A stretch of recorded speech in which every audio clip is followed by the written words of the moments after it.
Hogstye.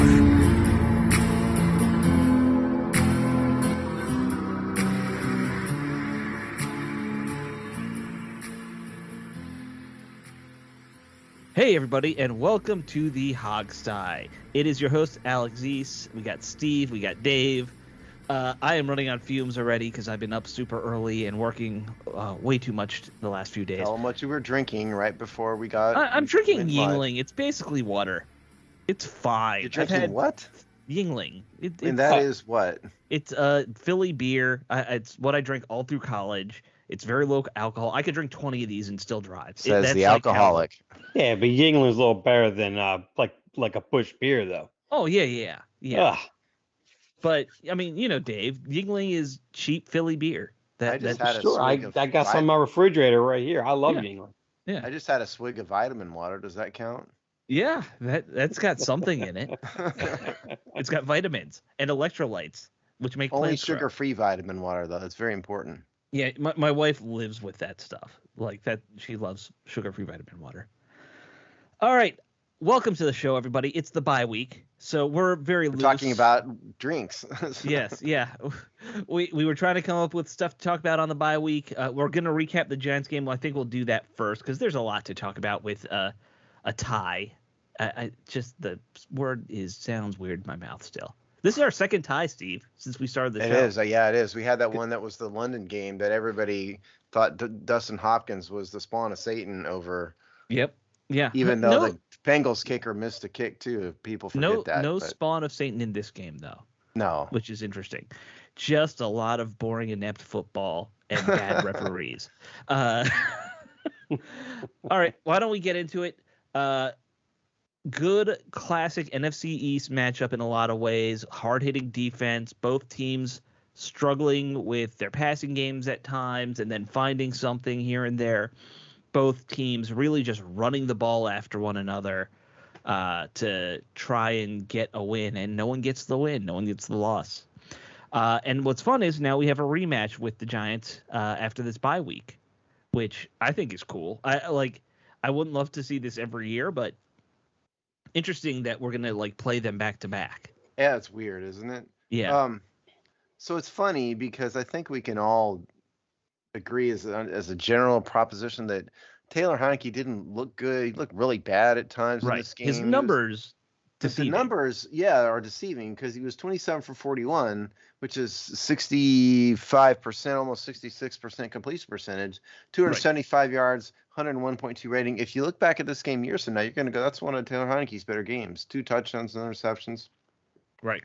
But if you watch the game, this is why stats can be deceiving. And this is why, I love the stats, but at the end of the day, you have to actually watch this stuff. And it's not all about statistical production because he did not look good. And he floated just one of the worst passes that he's ever floated. Mm-hmm.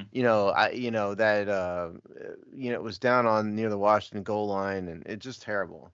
And he got away with a bunch of should have been interceptions again. He tends to get away with a lot of interceptions anyway. There were a lot this game. He was under a lot of pressure, and that messed him up for a lot of the game too. I think it's fair to say that a lot of his misses that were wide were just because he was trying to get the ball away. How many sacks did you say? How many sacks? Well, I didn't, but at 5 sacks. Yeah, a lot of sacks. A lot of sacks today. Because we just talked about this last week. Remember, he hadn't been sacked in 2 weeks. Yeah, they made up for it this week. And I think he had 10 total quarterback hits, something like that. Anyway. Yeah, I'd have to add them up. That number would not surprise me. Right. Yeah, 10. Yeah. Well, let's start with can we start with the offensive line versus the Giants' defensive line? Yeah. I mean, we knew that they had some good pass rushers. Sure. And we also knew, I don't think we really articulated quite as well on the show last week, but we also knew that it's an aggressive blitzing defense. It can be. And so it didn't wholly surprise me. And what I noticed is that when Tyler Larsen went down, then they were down to the 29th string center because Larsen, if you recall, is the backup to the backup. And now, so then they're down to the backup to the backup to the backup. Who was he our third? I thought he was on. It was Chase Roullier and then somebody else who's on IR, and then Then Larsen. Okay, I couldn't remember if there was another guy that was thrown in there at one point. Yeah. Oh well, And Les Schweitzer played in there for a little bit. yeah, right. And Schweitzer was ahead of him. So Right. and he's on IR. So that's what I mean. So Larson was the number 3, and then Nick Martin, I believe, was who they a few weeks ago. threw Yeah. in there. Yeah, when Larson went down. So, but what I noticed is that the protection calls would look screwy after he went out. Yeah. Which is not surprising. And in a lot of the there were 2 or 3, maybe 4 plays where the Giants' defensive ends just went totally untouched. Yeah. And it was clearly that the offensive line was what the call was wrong because they were shaded the wrong direction. That's probably on the center and the fact that Nick Martin hasn't played before. Yeah. That didn't help. The one that is going to stand out to everybody, of course, is that hit that Heineke took from the left side. What was that? That was in overtime, right? It was almost a safety when he got hit. Yes, was. Yeah, I think so. Where was it, Thibodeau? Yeah, Thibodeau. Yes, came just completely. Yeah, number 5. Yeah, open. Thibodeau. Yeah. Well, what stuck out to me was Lucas.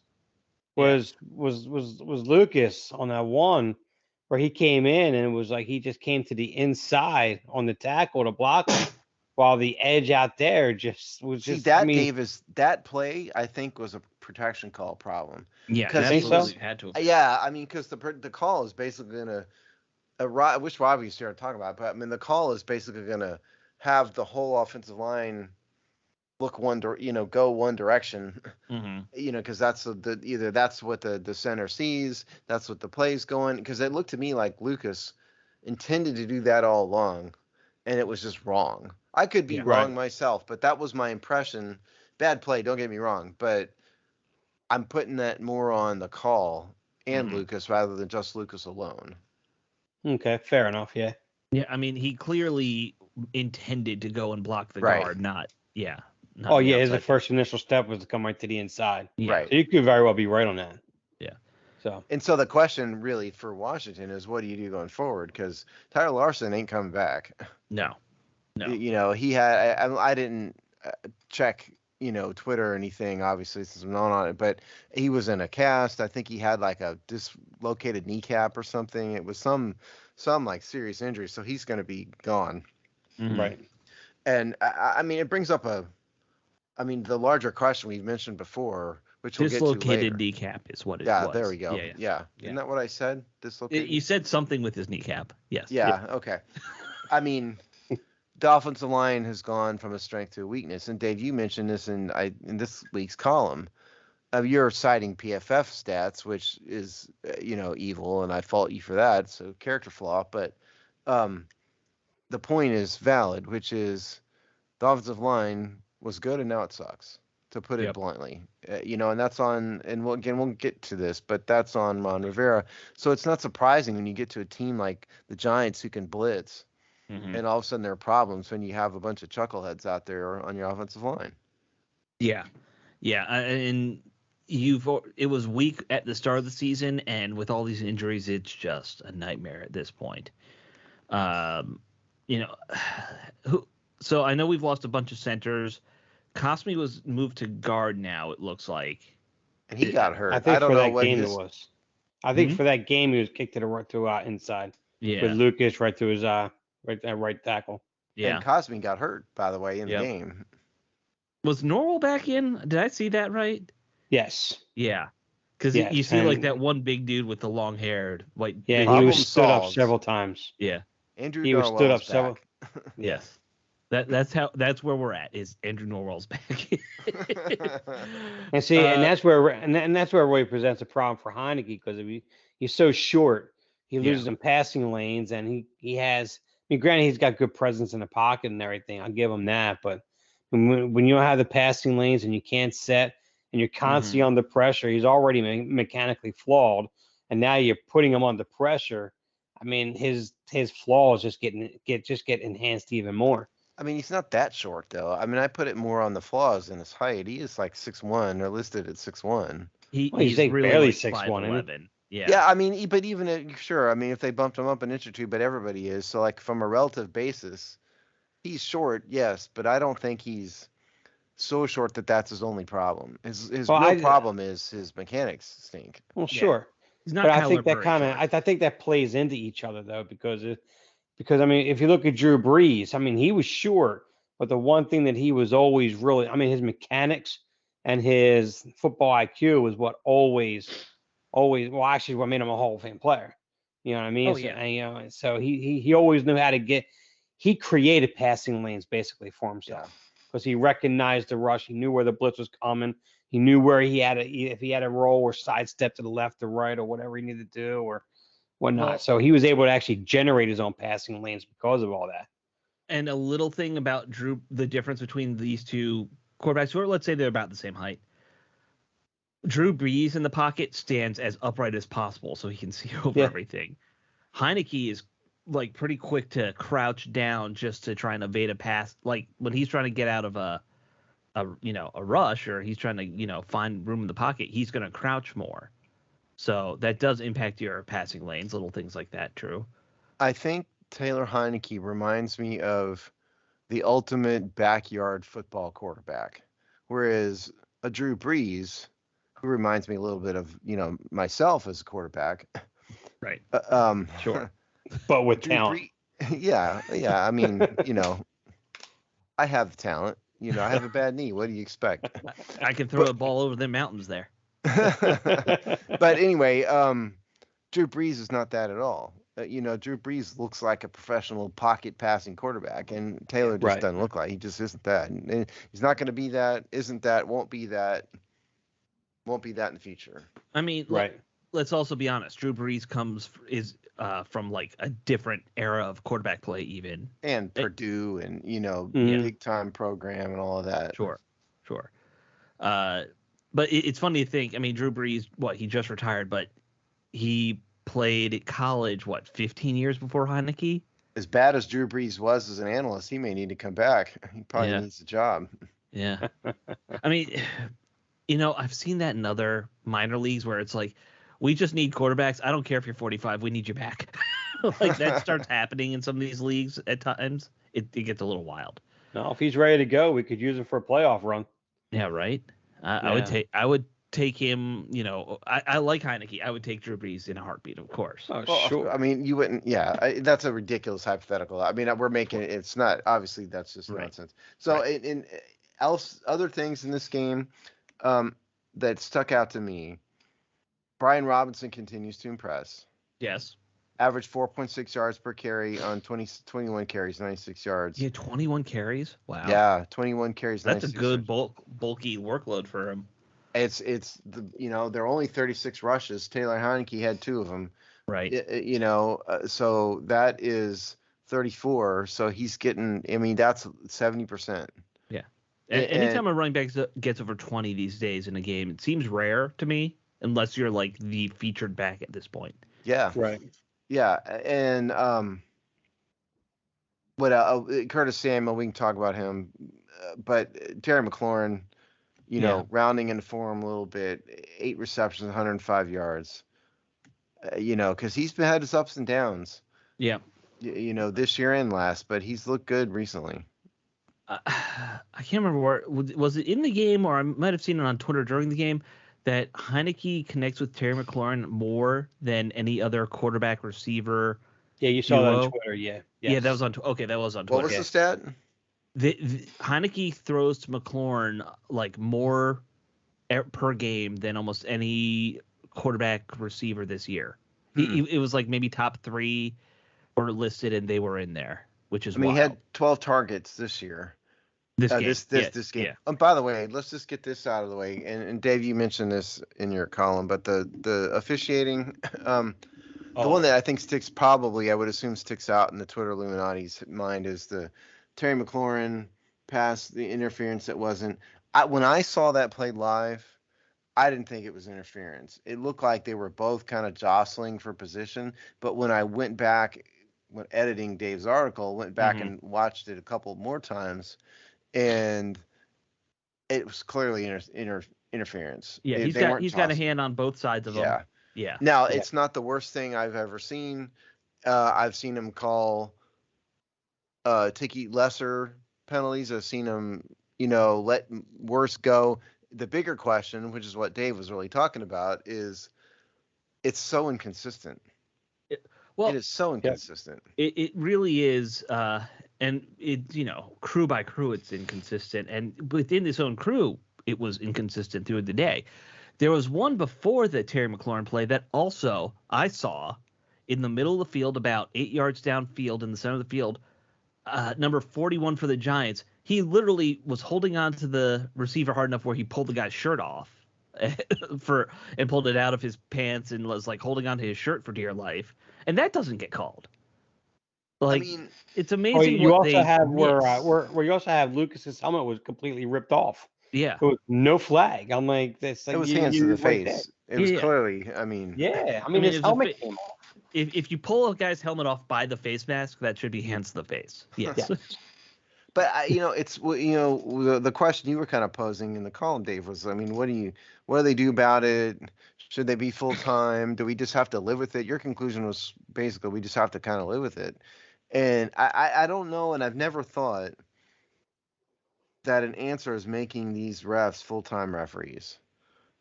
Because honestly, what are they going to do every day? Well, it's not like baseball and basketball. There's regular games, and I mean, NFL, some of these guys are attorneys, and they have whole other careers. And are they going to sit around and watch film 8 hours a day? I mean, it seems like a tremendous waste of time. Well, I think the biggest part that I alluded to when I wrote this was the fact that right now you have so many rules, and that are so complex in nature now, in terms of you have rule subsets to rule subsets to rule subsets. It's like you don't even know what a catch is anymore.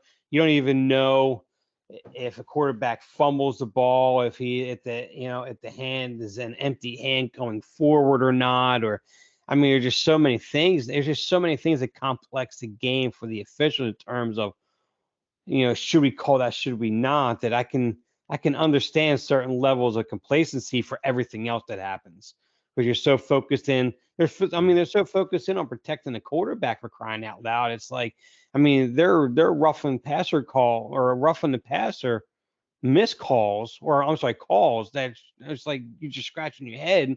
But yet you see, like with Goddard, his head practically being ripped off in that Monday night game with a face mask, the official staring right at it, not even called. And I want to lead to an injury to Goddard too, as well at the same time, and he's been out since. It's just, and so I just think the complexities of the rule sets now has these officials to a point to where it's like, do we make that call? Do we not make that call? We got to focus on this because we're missing that call or whatever. It's like, if you have full-time officials, at least they can convene every single week through the off season. They can they can even have a little more input on what these rules may or should or should not be. Well, but the owners couldn't care less what the refs think, nor should they. Well, sure. Well, I'm just talking about the fact in terms of, hey, we're confused here, and here's why. If you want us to call this clean game, you have this that says it's not a catch, but if we come down to this condition actually says that could possibly be a catch if he gets another half a step in here, or if this elbow and knee here. So how do you want us to call this? That's what I'm talking about. Not necessarily helping to change the rules, just helping to get clarity in the rules, because that's what they need. I mean, it's gotten to a point, like I wrote in the article, to where it's like, now it's like you not only have the game plan to your opponent, you also have the game plan, potentially start game planning on what officiating crew you're going to go up against, because each officiating crew has their issues. Some are much better than others, and others are just downright horrible. So it's like, well, what are the blatant calls that they're constantly making? We're going to have the game plan around them now. Teams have been doing that forever, though, game planning against officials. Here's my thing. They're already getting paid enough where it doesn't need to be a full-time job. Or it really, you're getting paid more than most people get paid at a full-time job. You could quit your day job and be fine. They're making healthy six-figure salaries. Yeah. If people don't understand this. And I think the mid to high, they're like 150s to 200s. Yes, they are. I mean, that's a decent living for most people. Wow. That's beyond a decent living. That's for 90% of this country, that's better. I mean, it depends on your perspective, but I mean, certainly that's upper middle class at a minimum for working 1 day a week, 2 days a week with travel. Yeah, Right. Yeah. But my Yes, the point is travel like, probably but what do sucked. you do with these people 8 hours Right. a day? Where do you send them? I mean, do they have to move to New York or some like referee headquarters? I mean, the logistics of it. And again, are they going to sit in training 40 hours a week First for off, I 52 wouldn't weeks? pick the officiating headquarters like Des Moines, Iowa, so it's not near any team, no partiality. Well, and You then of gotta course, then you're not going to get anybody to do it. right. There Hey, are a hey, you handful know of what? If refs you're that making are. 200K in Des Moines, Iowa, you're living in a castle. I mean, there are a handful of refs that are full time. Yes. So I just don't think it's a realistic, even for a bottomless pit of money like the NFL. It seems like a waste of money to me. I think the solution that I've advocated for years now was what, and I jokingly mentioned it before the show, how the XFL had an announcement about uniform state, which I know no one cares about, but the True, no one XFL, cares. when they did their thing, what was that, 2020, where they had the head official sat in a booth and he had to explain call decisions on any controversial call to the public. You know, so hey, this is not pass interference. Here's what we're seeing, and this is why. Because the That's what we NFL need. is all about transparency, Alex. Well, they should be if they want people to trust their refs. How is But this a bad thing? well, Well, it's we not a kind of bad had that in thing. like Mike Pereira though too at times. Don't we Mike kind of have Pereira that is in no. there? Mike Pereira is a employee of the network. Yeah, he's a yes man. Yeah. Um, I'm not saying it's not a bad idea. It'd be a very interesting idea. I'm saying the NFL has zero motivation to do it. That's what I I'm saying. understand they don't, but they should. Just because you have no financial motivation doesn't mean it won't make the I game think better. if you ask me, the answer is have full-time video monitoring of all calls. First of all, have every call, no matter what it is, be available to challenge. I don't care what the call is. Everything is challenged. You can keep the same number of challenges, Yeah. but everything that happens on the football field is reviewable. Basically, upon what was challenge. proposed by the Or team a instead year of maybe ago. just doing that, maybe just having a few officials up in New York where Well, I was getting to that. Yeah, where they're absolutely. watching every game live. So when I got our face mask is missed, they can call right in and say, listen, you have a blatant call that you had just missed Yeah, I right agree. there. That's And where I was. That was my next yeah, point. Is you can everything reviewable, and then you have full-time video monitoring from New York or wherever, Referee I right. mean, Central. what I'm suggesting, what you're suggesting, are essentially the same thing, where you have an eye in the sky. Sure. Yeah, I mean, mine is the a guy NFL's in the not going to. stadium who makes that call. Yours is in New York. Not really Yeah, that but different. the NFL isn't going to have some ref explaining to the public. They don't care about that. But yeah, I mean, the eye in the sky. Yes, that's the Yeah. answer. Yeah. Where And we can always maybe you need more refs on the field. I mean, it's a hard game to. What are there? 4 or 5 of them? I mean. Yeah, not including the Lions crew and all that stuff. I think it's man, you got the one behind the quarterback, right? The one where the middle linebackers are roughly, and then you have There's a two couple more at and you have least. two sideline judges on two either sideline side. judges. They're Yeah. right down the line of scrimmage, and then you have backfield you have a back end judge. Yeah. Actually, I think you have two of them now, two back ends now, I think. Okay, let's assume there's 4 or 5. Maybe they need 8 or 10 of them on the field. Right. Can you afford it? I mean, well, yeah, it would cost double. Okay, you're Mhm. making billions a year. Right. Have somebody whose job is just to watch the lines for holding and that kind of stuff. Okay, so can we also mention? Was it Jahan Dotson that made the unbelievable video game move for a touchdown? Oh, the super spin? Yeah. My goodness. There were 3 or 4 really nice the Curtis Samuel run where he just kept on getting farther and further downfield doing That's those why I types was mentioning him earlier. Yeah. Well, yeah. Spoiler alert: game ball, Jahan Dotson coming from me. That move. See, I should have. You should have already known I was going to go that direction anyway. Yeah. Of course, I will do what I want because that's what I do. So, but that kind of brings me to what I mentioned in the article is what do you guys see? We have some legitimate talent on this team. I mean, do you guys think that we're seeing someone that's being wasted right now because of the offensive line play and the mediocre quarterback play that we have? Absolutely. I mean, look, you have, I don't want to say 5 good weapons on offense because I think Logan Thomas is becoming a shell of himself. But Three very good receivers, a fun 1-2 punch at running back where they do different enough things, and you've got a decent running back room because of that. Yeah, I agree. They could use some help at tight end. None of these tight ends wow me in terms of being playmakers or anything like that. Yeah, you definitely have the makings of a very good offense here. No, you don't. No, you don't. This offense sucks.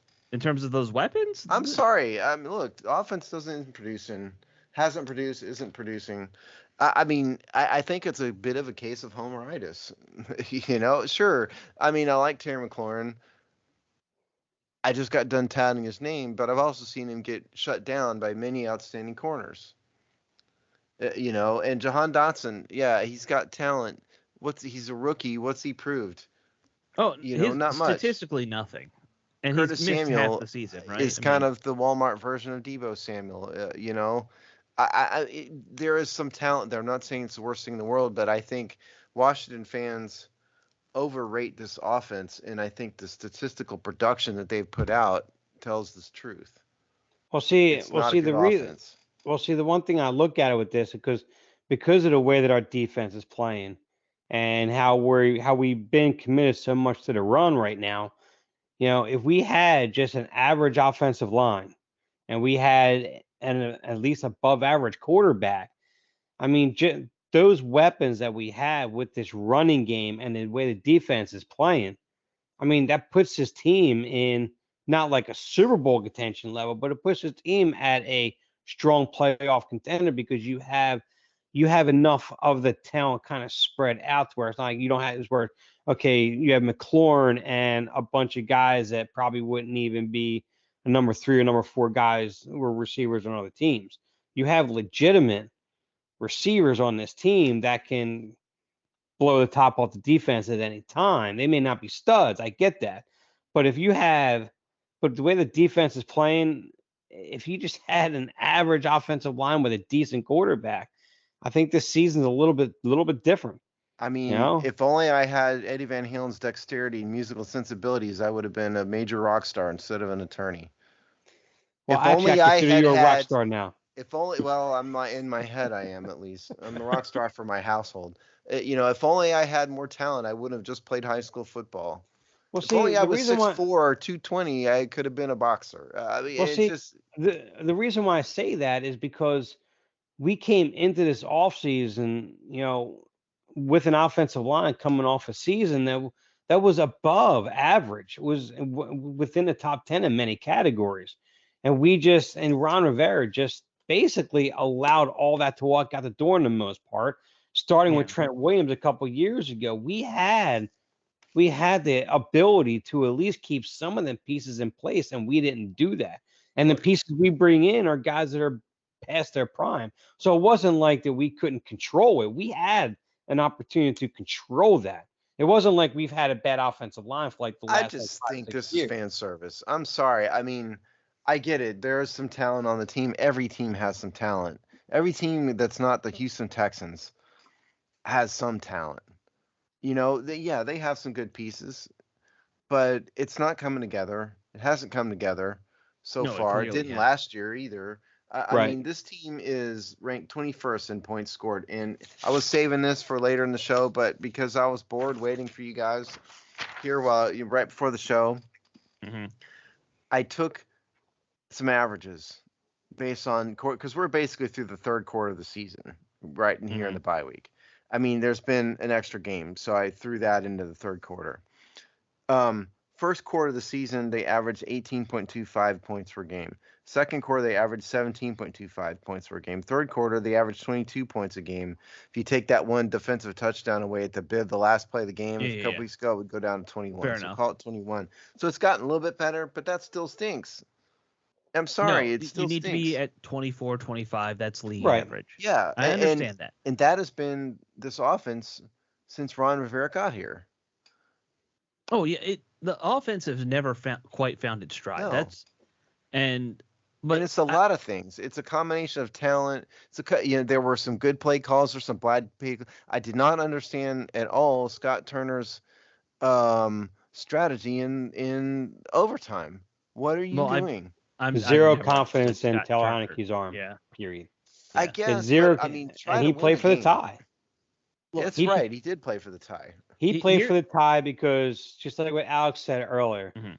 and actually you too, Steve, is the fact that Heineke, I counted at least 3 interceptions he should have thrown in that game. Mhm. And it's probably even more. One of them came real close to being a pick six. Yep. I mean, he made some that stat line was extremely deceiving.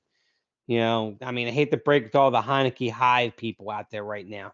Yeah. He What did not is have there a good Is that game. a term, or did you make that Yes. up? It's a No. term. Yes, it is. Oh, The Heineke God. Hive, yes. So it's just so when he got that sack, you know, and he just went, you know what? I'm Mhm. gonna just run and punt, and that's it. You can't And play. That's my point. I guess that's my point. So, yeah, there's some pieces that have some talent, but what do you really have here? You've got a poor offensive line. You've got a running game that's underperformed. Brian Robinson's getting better. Acknowledge that. Right. They have some talent in the wide receivers. You have a quarterback who's a gamer, but a bit of a mess. I mean, there's a lot of things. It's your Washington fans. I hate to tell you this. The offense just isn't there. Well, look, It's a below average offense. you are never going to establish a solid offensive identity until you understand what your line is. And Right. it took them way too long to figure that out from the beginning. Because you can say we want to be a downfield passing team. If your line's not going to give you 3 seconds to throw the ball, you can't be a downfield passing team. Right. That's not how it works. It starts with figuring out, what does my line do well? Then you can move on to, okay, we can run the ball. Let's use our running backs more. Oh, okay, we're not good at running the ball, but maybe they can hold blocks and we can pass the ball. Maybe we need to be more of a West Coast passing team and throw a lot more short passes. Scott Turner wasn't smart enough to figure that out in the offseason. I don't know how. You would think that the son of Norv Turner would know the basics of how to figure stuff like that out. I mean, he's had his moments here and there where it's looked good, looked bad, but generally speaking, I think you're right. I mean, It's been weird play calling at times. I mean, I agree with what you're saying, Dave. I mean, no confidence in Heineke, but I don't know how you don't play to win. Oh no, I don't. Try it, and if it blows up in your face, it blows up in your face. You know, I mean, you kind of got a second lease on life there anyway at the end of the game. So yeah, that the drive to tie the game, they got. I honestly thought they should have tried to just go for it and win the game there. Like, yeah, maybe. You know, with what was going on, you're on the road, you've been struggling. Just make or break right there. I kind of thought Riverboat might do it. Yeah, and he went out right away. Here's the thing, Steven. I know we've been saying all game or all show.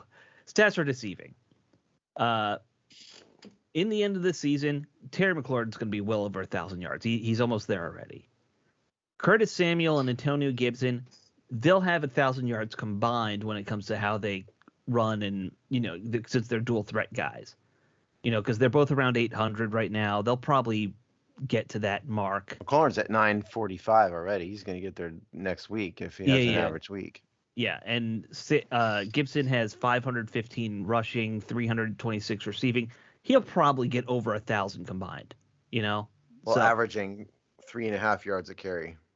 Well, yeah, but averaging 7.8 receiving. Like he when we don't have good tight end play, he's basically taking on that role of catching those sloppy yards that you need, the safety valve. And it's actually a role I'd like to see him play a lot more. Oh yeah, I mean that's his strength, and that's where Turner's inconsistent. Is he getting sloppy seconds of sorts? Basically, yeah. Curtis Samuel's the opposite of that. He's an okay receiver, nothing special, but he breaks those big runs from time to time, and that's what makes him worth keeping around, right? Like, it's a similar concept. The question I guess I would ask is kind of a third party here a little bit is, I mean, our intent on the show here was to sort of review the season. I guess we've kind of drifted into that. We are, yeah. Already. So the question would be what to do about it, right? And so everybody's going to be hyper-focused on Washington's first-round pick next year. Right. What should it be and all this. And there's going to be a ton of focus on quarterback, of course. I've always been of a mixed mind about this because I do believe firmly that if you have an outstanding quarterback sitting there, you got to grab him. Don't, yeah, I mean, I get the argument that the team should build up the team around him first and put him in a good situation, but it's so you could be doing that, chasing that dragon forever. At some point you just kind of have to grab it. And if Andrew Luck falls in your lap, I don't care how bad your line is, maybe take him. That's so there's a kind of a delicate balance. But for Washington at this point, even if they lost every game from here on out, they have 7 wins, and so they're going to be at worst a fair to middle to lower middle draft pick at worst. Andrew Luck isn't going to be there, no, probably. And so if that's the case, then I just think that you have to fix the offensive line. You have to draft a left tackle. That to me, you cannot go another moment with Charles Leno and Cornelius Lucas and Sam Cosmi as your tackles. That you absent a great quarterback, I don't know how you don't do that. I think that's where you have to start. Yeah, I mean, looking at the QB class, I'm assuming C.J. Stroud and Bryce Young are going to be gone, right? Like they're going to be, if we're picking in the teens, they're probably out, right? Or maybe even in the low 20s. So then you're looking at Levis or Tanner McKee out of Stanford. I've not watched any of Stanford, so I have no idea what he's even. Yeah. And then after that, you're talking about guys who are going to be second and third rounders for the most part. So, and by the way, absolutely go grab a third round quarterback. No matter, like, if you grab a left tackle, you should still grab a quarterback in the second and third round. I'm okay with it. Yeah, throw him out there with Sam Howell and let him compete. I mean, but the idea of grabbing the starter, if a stud falls in your lap, I think you definitely grab him. Sure. But absent that, I don't know how you don't try to fix the line. Right. Yeah. I would absolutely be focusing on the line in free agency too. I know it's going to be expensive to go find like a good center or a good guard. I think they do need to look at a center. I mean, how many years? Have Chase Rouillet is under a long-term contract. But he's been hurt the last 2 years at this point. Yeah. I know, but I mean, he's signed through 2024, a $40 million contract. Then maybe that's somewhere you got to talk draft. He could be cut. Yeah. Okay. I mean, if Washington wanted to cut him, he would be a cap savings over $6 million. They like Chase Rouillet. I think it's hard to find a quality center, and I think he doesn't get enough credit because he's been on a lousy team with a billion problems. Chase Rouillet, I think, like Chase Rouillet, but he's just been hurt a lot. And in the world of problems, is he a problem? I get it. He's hurt. Yeah. But I mean, you have no guards basically. No. It's like you and me and Dave are the guards. Right. Well, a fatter version of all of us. Yes. Well, yeah, a fatter, taller version of us, perhaps. Like a foot taller, but yeah, in some cases, yes, they are giant guards, aren't they? They're going to have to go and definitely go in the offensive line route. And I think in order to fix the guards, they're probably going to have to do at least one where you draft a late round undersized tackle and kick them into guard or something like that, free agency or whatever. Yeah. I don't know a whole great deal about offensive line that's going to be available in the draft. Obviously, I mean, it's just way away. But off season, I mean, we haven't even looked at it yet. But as far as a quarterback, I think they're going to be out of range for that. Myself, I think they're at a point to where get the O-line fixed, get yourself a true middle linebacker to go next to Jamin Davis next year draft. You're going to need another corner. You got to have another corner on the outside. We need one of them. I think we're good at safeties. I think you got to find a way on getting Deron Payne signed. I think defensive line is good. And I think right now, next year, really the only direction next year, in my opinion, is I'm actually kind of real lukewarm on bringing even Heineke back and re-sign him to compete for the job next year. I'm almost at a point to where if you want to let both Heineke and Wentz both go, and bring in a veteran quarterback to compete, almost like a Garoppolo type of quarterback maybe, to compete with Sam Howell and give Sam Howell the opportunity to start next year and then get all the other pieces around. If Sam Howell flourishes, here we go. You got yourself a quarterback. If not, at least you'll be in position of building everything else around it. Then you could go into the following year's draft where from what I understand, is a much better draft class for quarterbacks, apparently. Then you can go all in and go get yourself a quarterback in 2024. Because that's exactly what the Chiefs did before they got Mahomes. That's exactly what the Texans tried to do when they went after Deshaun Watson finally. And that almost worked for him.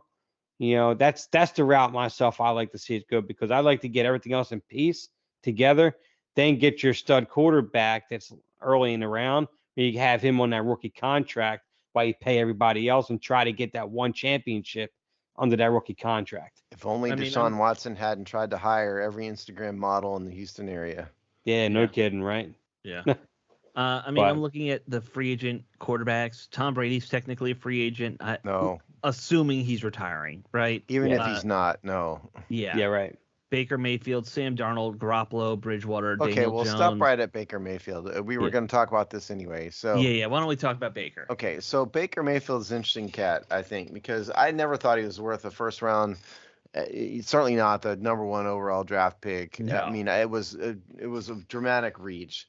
I never thought that, but as a free agent, that's a different story. It was a thin draft class when he got drafted too. So his numbers haven't been good. No. He's got a 61% completion percentage. He went downhill in Carolina, no doubt. He's thrown his share of interceptions, all of that. But you have to consider that he was in Cleveland, which is where NFL players go to die. Right. The other place besides Washington and the New York Jets that players go to die is Cleveland. They've I wonder if he was not worth a shot. I know he signed to where did he sign? He's in LA right now. Okay. I mean, it'd probably be worth a gamble for some team to bring a guy like that in. I'm not saying you give him a huge contract, but, he's a vet. He has a good arm. Would it not be a decent gamble? It's not the worst option. It's just, I think we saw with what happened with him with the Panthers that he is not a guy who's going to thrive in a competition type environment. It's not your job. You're going to compete with Sam Howell or Taylor Heineke. Homie, get over it. Yeah. You're in the NFL, I'm with you, but he's not going to. It's what I think is going to happen. Maybe. He could do it I think, or Carolina. I think that kind of feeds into the Sam Howell point, because you could bring in a Mayfield for a 1-year prove-it type of deal or whatever, and if Sam Howell is worth anything, he should be able to beat out Baker Mayfield. If he can't beat out Mayfield, you have at least a decent enough quarterback to go in the next year with, and you already know your answer on Howell when you go into that year, because if he can't beat out Mayfield in 2024, you're drafting a quarterback no matter what. But I don't think Washington drafted Sam Howell to even necessarily be a starter. He was a 5th-round draft pick. No, sure. I mean, they drafted him to develop and see what he is. Yeah, I mean, if he becomes a starter, great. I mean, it's a win for the team, but I don't think they even expect him to do that, and I don't think he has to do that to be successful. That's true. Also, I agree with that. On top of that, though, they're also not going to consider him at all if they have a great quarterback fall into the lap. Sam Howell isn't going to matter. Oh, absolutely. I definitely agree with that. Yeah, sure. Yeah, I mean, they have that great quarterback like that next Andrew Luck is like, oh, Sam Howell, keep working on being a number 2 guy. But you also can't ignore what Sam Howell was before he lost all that talent around him. He had no chemistry with the new guys. It's just the whole dynamic of his final year was just completely off. It wasn't until late in the year when his numbers started improving a little more, when he built more chemistry and so forth. So you can't ignore what he did the year before. That's why I say he deserves People thought he was a first-round draft pick that year, granted. But, I mean, these are the same people that drafted Baker Mayfield number 1, overall. The same people that drafted Tom Brady in the 7th round. I mean, I don't mean to disparage him, but it's a crapshoot. No, you're right. You're right. Absolutely. You're right. I proved that. If anybody remembers we were talking about my statistical analysis craziness before the show. The other one that was probably maybe more in depth than the injury one I wrote was the draft one.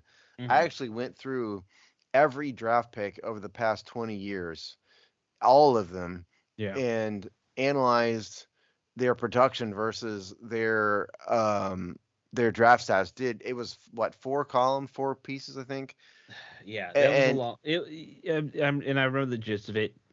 Yeah, it was what basically after the fourth round, it's a no it is shot. it's a total zero. It's Yeah, winning the lottery anywhere after that. yeah. So I don't know if Sam Howell matters. I know it seems like based on our comment section, and I don't know what Twitter says, but our comment section, there's a bunch of people who think Sam Howell deserves to start immediately, and he's the, all of that. I don't really get it. I mean, he's the other guy, I guess. Maybe that's why, but I don't really get the Sam Howell love. I mean, particularly. I would like to see what he has. I understand Sure. that desire. He didn't look And that good in preseason, though. I didn't no, think. nothing special. No. No. And you know, look, I've always thought that the psyche the mentality of a good quarterback really can triumph over a lot of shortcomings. Look at Heineke. Heineke, I mean, well, he has, and at the same time, he might be at that limit of he has enough physical and talent shortcomings where no matter how confident he is, he might never get past what he's at, Right. if that makes sense.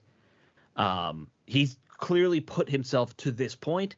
I think we are seeing his ceiling at this point. And this is what Robbie Duncan told us years ago on this show. Yeah. Oh yeah, that this is the kind of guy Yeah. he was. Yeah. I just think what most fans, they probably look at Sam Howell and his Mhm. his second to last year at North Carolina, and they're probably just afraid of, well, if we don't give him the opportunity, he's going to go someplace else. And next thing you know, boom, next Drew Brees comes out of nowhere. I mean, I'm not saying that'll happen, but I'm sure that's what fans probably there's enough absolutely. intrigue there. There's enough intrigue there. It's like, I just want to see what he has. Well, look, Kirk Cousins had a ton of talent coming out of college too, and he was a fourth rounder. It took a couple years for him to develop.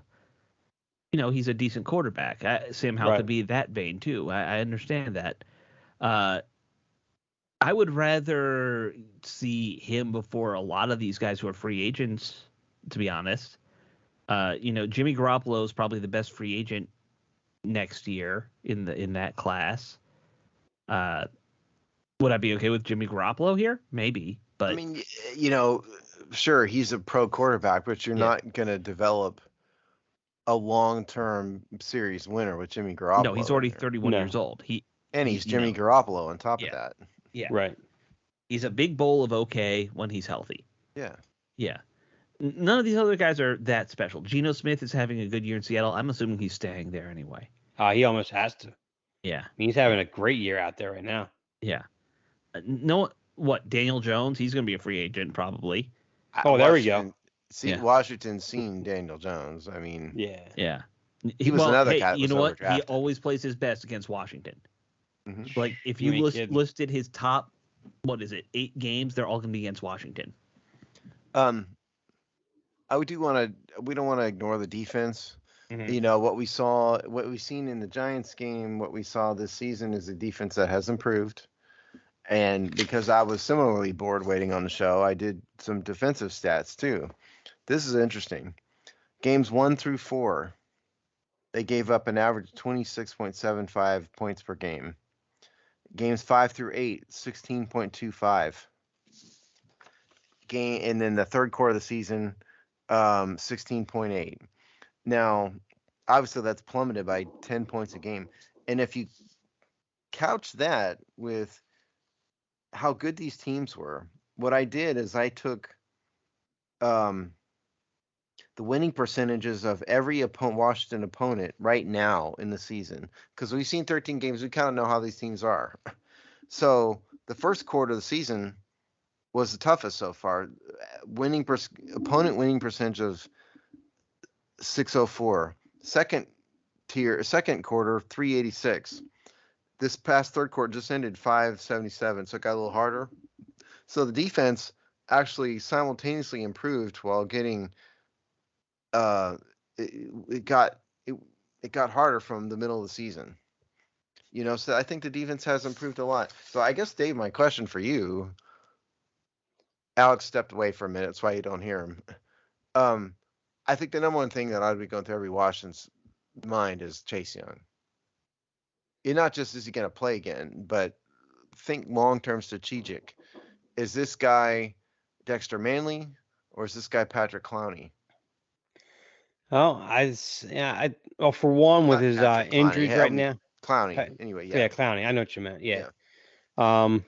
As far as the injury wise, I think it wound up being a lot more serious than most thought, and it almost seems like the actual plan was to get him through the bye week and then start bringing him in. I think he'll definitely be in there for the Giants game.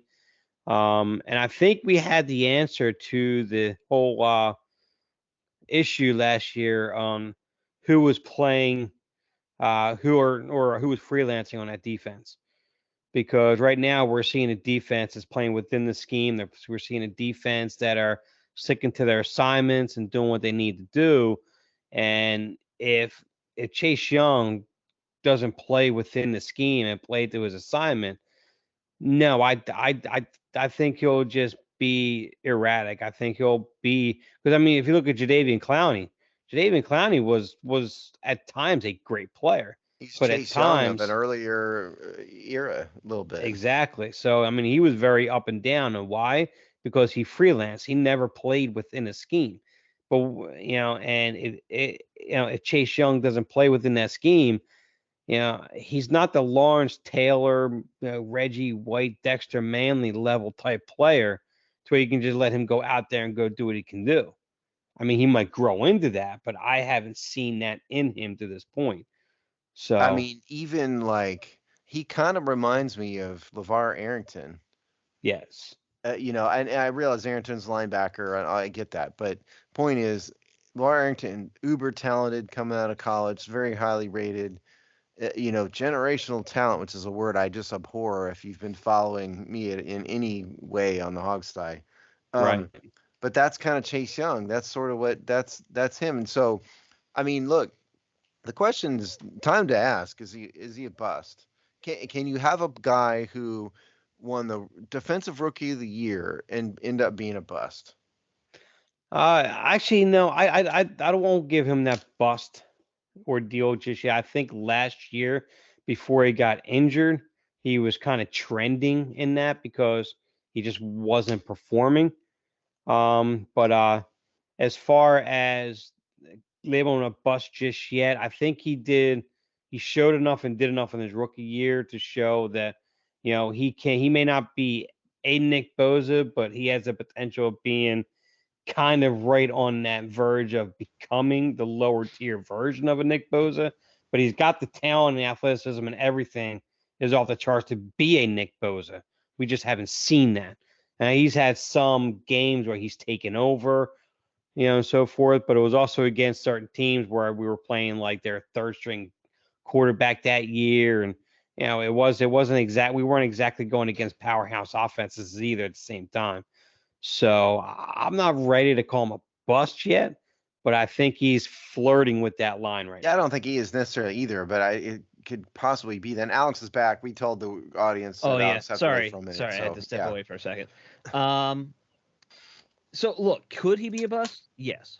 There have been defensive rookie of the years who have busted before. Dana Stubblefield, kind of a bust, I would say. We all know that name very well. He was Yes. MVP or rookie of the year 1993. Robert Griffin was offensive rookie of the year And was a bust. and was a bust. By the way, in case anybody doesn't know this, Dana Stubblefield has got a sentence of 15 to life.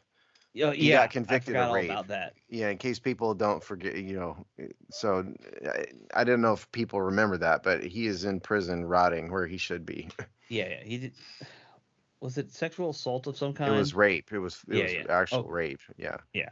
If you don't get me, I mean, there's a difference between sexual assault and rape. I was Right. trying to gentle it for the difference show. between sexual assault and rape from a criminal standpoint is sexual assault is penetration or rape is penetration. Sexual assault is other stuff. So Right.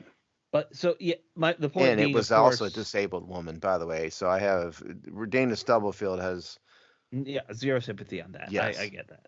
Yeah. I mean, look, I'm actually just looking at all the defensive MVPs. I don't remember, or I wasn't alive for half these guys, so I don't know. I don't know if AJ Dew was a bust or not. AJ Dew.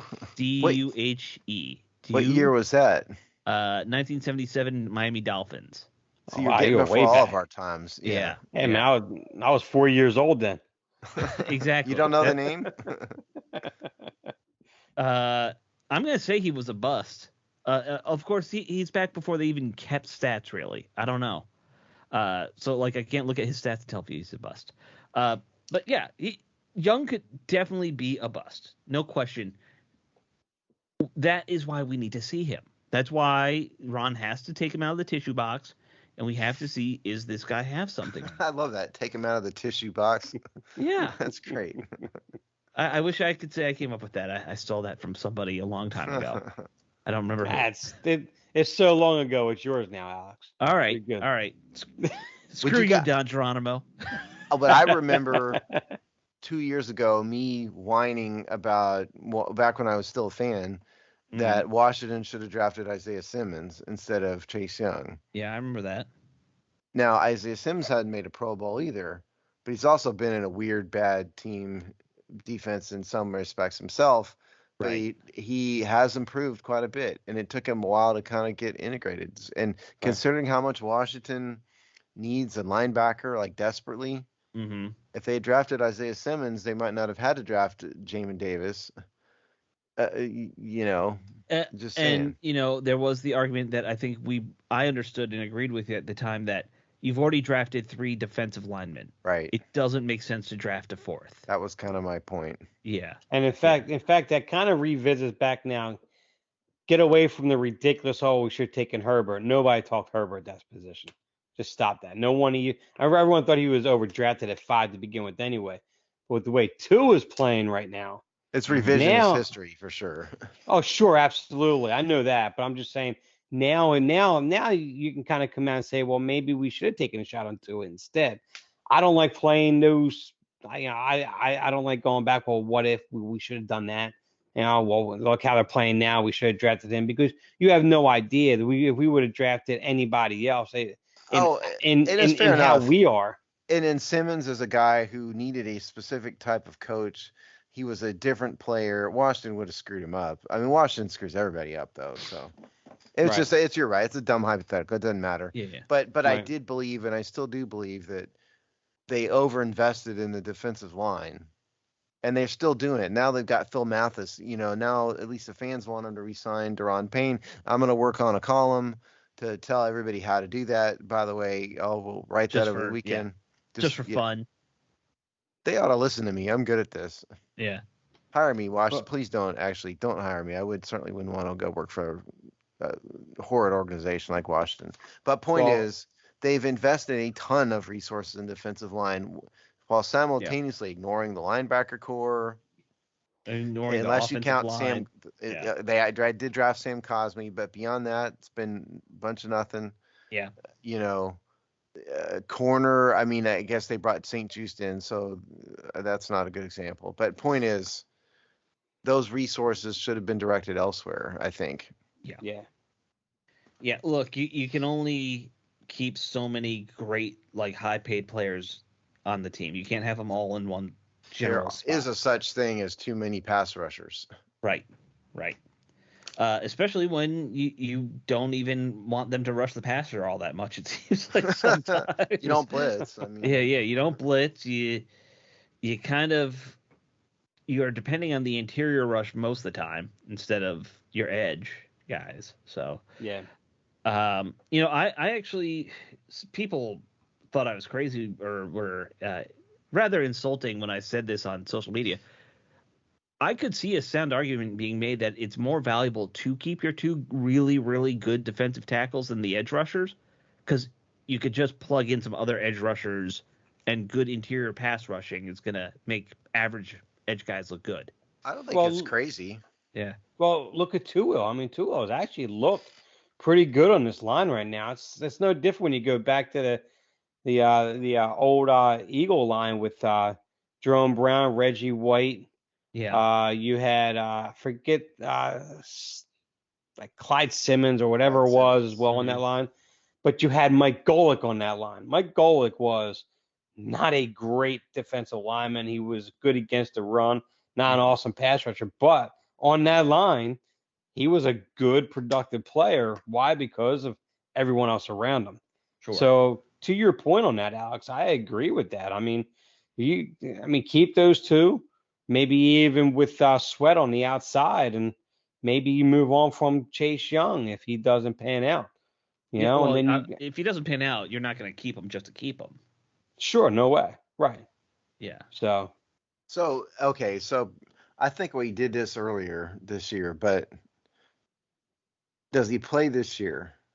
I think he does. I've been saying writing in the game preview for 3 weeks. Chase Young is somebody I'm not doing it anymore. I'm not buying this. Right. This ticket. I think though, as I said last week, that Chase has something to prove. There's only what 4 games left? Is it 4? Yep. I think the guy has to show that he can come back and have a good couple games where he makes an impact to kind of get people, namely the coaching staff and the front office, kind of excited about his future. You know, if he doesn't come back at all, or if he comes back and he looks terrible, that's not gonna go well. Play well, rather. I think so. I wonder if they're holding him out, hoping that he can still be trade bait at this point. Partly worried that if he comes back and isn't good, they can't get anything for him. Maybe that's a little too conspiracy theory, but I wonder if that. Well, I mean, there's also, let me see.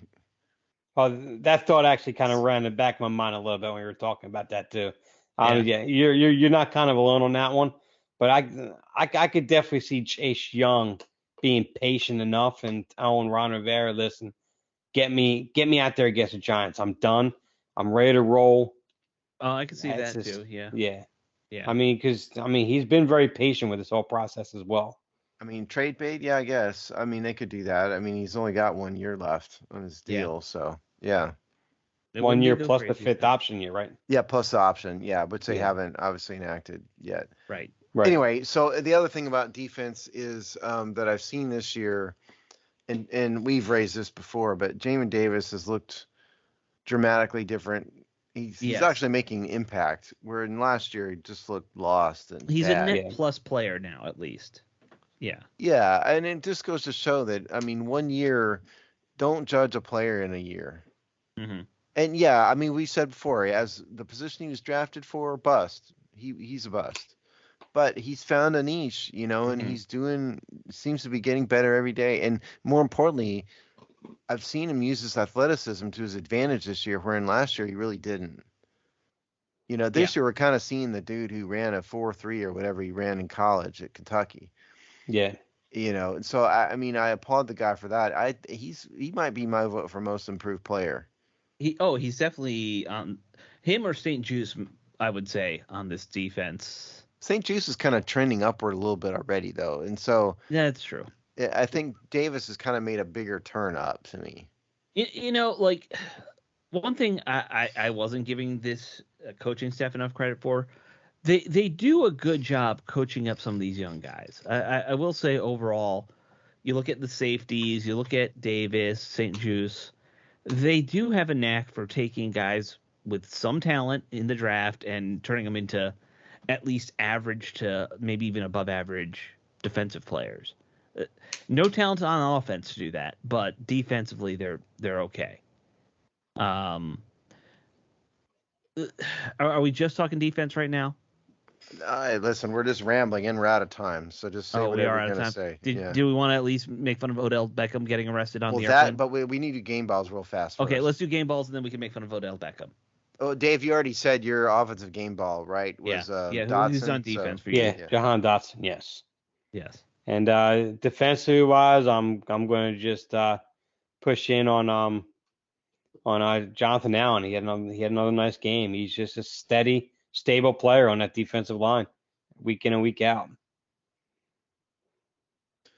For me, okay. I gotta go Doctson too, man. I mean, that play was awesome. That video game play, you know, they had, so that was awesome. And defensively, I mean, I just got done touting Jamin Davis's play, so he's gonna get a game ball for me. I mean, I thought he had a good game. Looked like a first-round draft pick finally. Yep. Okay. All right. I didn't really think about it, so I'm just gonna wing it. I'm gonna go Curtis Samuel because that run was really, really That big, what was it, 20-something yard run of his was pretty cool. It was awesome, too. It was a good one. Yeah. Yeah. So it's one play, I know, but I'm going to go Samuel. I don't think anyone on defense had a great game, did they? Not really, no. Not really. No. I'm going to give it to Tressway then. That's just what I'm going to do. You know, sometimes special teams is your best defense, so Tressway gets it for me on defense. All right, can we talk about the stupidity of Odell Beckham? It's always fun to talk about his stupidity. Yeah. So it was a sure thing he was going to sign with the Dallas Cowboys at one point, right? Like we all heard that, oh, he's going to the Cowboys, he's going to sign, and he's going to be their number 3 guy, and he's going to light it up. Then he got arrested on an airplane in Miami for being too drunk or something. Being too something, some chemical. Yeah. And then he was supposed to go to New York and be on the Giants. Where is he on any team right now, or he's not signed? Okay. No. Okay. Is there a new team in the mix? Like, is he going to the Eagles? This dude is toxic. Oh yeah. I don't know why anybody would even consider him at this point. I don't think he's AB level toxic, but he's one step from that, though. Yeah. He's not too far from it. I mean, he hasn't said a bunch of crazy racist things also that right. AB also said. So it's not there. But I mean, when was the last time Odell Beckham played? Let's see. Did he make it through all of last season? Yeah, I guess he did make it all through last season. But I don't know. He's a train wreck. He's been around a long time. I mean, I think only 30 though. That's the wild part, right? Like, yeah. It seems like he's been around forever, though. Really I mean, has. I don't know. I think at this point he's more hype and a name than he is talent. And he's one of the. It's kind of one of the things I always said about Colin Kaepernick, politics aside, is that you don't want to bring a dude in who's going to be a giant distraction just for a third stringer. There's sometimes the simple answer is the truth, and the truth is about Colin Kaepernick is there wasn't some giant conspiracy that said he's made a tremendous nuisance of himself. Nobody needs that for a third string quarterback. And this is kind of the same thing sort of applies to Beckham. Mm-hmm. He's a tremendous nuisance, and he's a pain in the butt, and you're going to bring all that in for the third stringer? No. That's my view. If you look at his numbers overall, it is a very quick and steady decline in terms of production from his rookie season where he lit it up. I mean, he had 108 yards a game that rookie year. In 13 games. And then it just steadily goes down 190, 80, 70, 60, 50, 40. Look, you had a solid NFL career, 22 to 29. That's what, 1, 2, 3, 4, 5. Yeah, 7 seasons. That's better than most people. At one point, he might have been the best receiver in the league. He's not that anymore. And I don't think he can understand that he is not that anymore. I'm sure he's gone to these teams and he's wanted some outrageous number. Oh, no doubt about it. Oh, sure. Well, he's already said it. He's already said he wanted a multi-year deal from one of these teams, and he wanted to get paid. That's just crazy. I mean, it's just nuts. I mean, look, if he said I want a multi-year deal, but I'm willing to take $3 million, I might be willing to risk putting up with the crazy. But if he wants top of the league money, no. Well, that's the thing. Yeah, I mean, he just no. Yeah, you got to recognize his agent probably has to sit him down and say, "This is who you are. You're not the guy you think you were. You're not the guy who was cool in high school." Well, the other thing to remember also is he did have a torn ACL last year. Yeah. And that in the ESPN, I just looked up an ESPN article as we were talking. Source: Cowboys have concerns after meeting Odell Beckham Jr. dated the 6th of December. It's uncredited. I don't know who wrote this, but regardless, it does say the Cowboys had concerns about the status of his knee. So throw that in there too. He also had that he missed most of one season with the Giants with an injury too. Yes. So this is like his second big injury. I mean, it would be the most Cowboys signing ever. That's for sure. He fit right in with a bunch of insane lunatics, that they have. It goes along with the T.O. signing, although the T.O. signing for them worked out. That went pretty well. Yeah. But in terms of the crazy diva receiver, why are there so many insane receivers? I don't understand it. You would think that mentality would happen to quarterbacks, not receivers. Yeah, well, quarterbacks are too busy to be too much of a train wreck. You know, Maybe. I mean, like good receivers, they just need to know their route packages, basically. Yeah. You know, so I guess they have more time, but it just seems like there's an abnormal number of diva wide receivers compared to other position groups, even like high profile. And compared to other years, in the 80s and early 90s, you don't recall having receivers like that at all. It's just progressively gotten worse ever since. Even Gary Clark was probably the flashiest of the bunch and the Redskins receivers, but even he wasn't way out there like nuts. And I know Ricky Sanders personally, and Ricky Sanders is the total opposite. You'd never know he's in the room. But those are also guys who played under Gibbs, who like he instilled. He didn't want that personality in there. You know, like who's the biggest diva Gibbs had? Maybe John Riggins. Oh yeah, and Riggins maybe because alcohol. He was an alcoholic, probably. Riggins wasn't a diva. Is he an admitted alcoholic? I don't know if I should say that. I don't think he's an admitted. He drank a ton. You know, put it that way, in very inappropriate places. Remember, his most famous quote. Can either of you guys get it? Yeah, loosen up, Sandy baby. Yeah, of course. Sandy baby being Sandra Day O'Connor, former Supreme Court justice. I think current Supreme Court justice at the time. Well, yeah, at the time, yeah, right. Yes. Former, now current at the time. But it is an interesting question. Receivers and cornerbacks too. Corners are also massive divas generally. Darrelle Revis. Yeah. Dion. Yeah. Dion's the icon, I still despise to this day. I just can't do Dion. Yeah, no, I'm with you.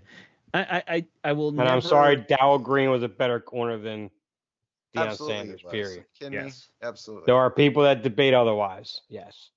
Not on this show, Dave. No, God, here. No, I'll kick you off the show, and I don't even run the show. I don't blame you. I would leave the show if I may not be much of a fan of the Commanders, but let me tell you something. Darrell Green was a football hero of mine, and that dude is the best corner I've ever seen. Yeah. He was fantastic. I've always said if you grew up in the DC area or a fan of like DC sports teams in the 80s, you had Darrell Green, Art Monk, and Cal Ripken. Those are some really good childhood role models for like sports fans. You know, I'm about to say something sacrilege. Uh-oh. But I'm going to because I'm me. Yeah. Do it. I've always been a bit afraid of meeting my heroes. Oh, sure. You know, and I've sort of kind of got the sense that Darrell may fall into that because he's got charisma, right? He's got $1 million smile. He can talk, but I've always got the sense he is kind of a bit of a diva, a little bit. I don't know. It's just been in the back of my head a little bit that he might not be quite the same guy on the air that he is off the air. I'm sure he's got a little bit of that swagger to him. Yeah. I mean, but look, maybe I'm being unfair, and I hate to even say it, but I've always sort of had the sense that he might be a guy I'd rather appreciate from afar. Well, so Rick Snyder and him still talk all the time. And how long has Darrell been out of the league? Yeah. Rick, when Darrell was 60 and he did that whole "I'm going to run the 40 at 60 years old" thing, Rick was one of the few guys he actually told the number to. Really? Yeah. Yeah. And hey, Ricky Sanders told me on this show with you guys in the room when you guys were on there that he ran a 4.1 something. Yeah. Remember that? In his prime, yes. Not in his 60s. Told us, no, Ricky told us he legitimately ran a 4.1 40. Yeah. And that was first person. Ricky Sanders right to my face told me that. Oh, yeah. I anyway, think we all know. But it's, I don't know. Maybe I don't know if you guys may disagree, but I've always kind of got the sense it might be better I'm kind of glad I never got to know him. Yeah. From what I understood from anything I ever heard with Darrell Green, on the field, he was extremely prideful. The guy was, it's me and everybody else below me. I have to be the best player in the field. I am the best player in the field. No one is certainly faster than me on the field. He carried a very certain air of pride and arrogance on the football field, 100%. Maybe that's what it is. Maybe that's what it is. I don't know. But I mean, you look at off the field. The one thing that he has always been, from what I've heard, is that he was a humble Christian man, did great for his community, especially for the kids and everything. When he was outside the locker room and he was off the field, I think the thing that actually rubbed people off the wrong way is he didn't want to talk about football. He didn't want to talk about the Redskins. He didn't want to talk about what happened on Sunday. He much rather wanted to talk about, whatever foundation that he's working for. He wanted to promote something of that nature. Or if he was around if he was around other Christians and so forth, he wanted to speak about God and stuff like that and everything. He had other priorities outside of football, and that turned people away because people wanted to run up for an autograph and say, "Hey, listen, saw his game," and he would almost kind of shrug you off as like, "Listen, I'm more than just football here. I got other things going on." So I think that's what rubs some people off the wrong way. Sorry, if you guys heard me snapping my fingers, it's because my kid is in front of me snooping through Christmas presents. Oh. But I don't. But Daryl, I've said enough. I don't mean to disparage the guy. It's just I don't have any basis for saying what I said at all. I understand a fear of meeting your heroes, Steve. I absolutely understand it. Yeah. I think anyone who's had a childhood hero probably understands that. I never met Eddie Van Halen. I'm kind of glad I didn't. Yeah. Well, that's one that I don't think you and Eddie Van Halen would get along very well together. Yeah, no. Very, very different personalities. And very different political stance too. Sure. Well, sure. Mainly that I don't drink alcohol, and he was a tremendous raging alcoholic. Right. Let's start with that, and a drug addict. Yeah. One last thing about Dale Green. He's still at GW, I think, as the vice president of football operations. And I didn't know he was doing that at all. Oh, yeah. He and I can't remember who the other. It's another ex-Redskin. I think they're the 1 and 2 at GW, and they still don't have a football team at GW, or not GW. George Mason. Not just to be clear. And yes, I know we're over time, Steve. It's a spectacular. Oh, that's true. It is the bye-week spectacular. Yes. No. We'll let's wrap this thing up. I guess we don't have predictions. I predict that they will neither win nor lose. So just like last week. Yeah. I predict they will emerge with the same record. I predict their playoff position will not improve. Yes. I don't think so either.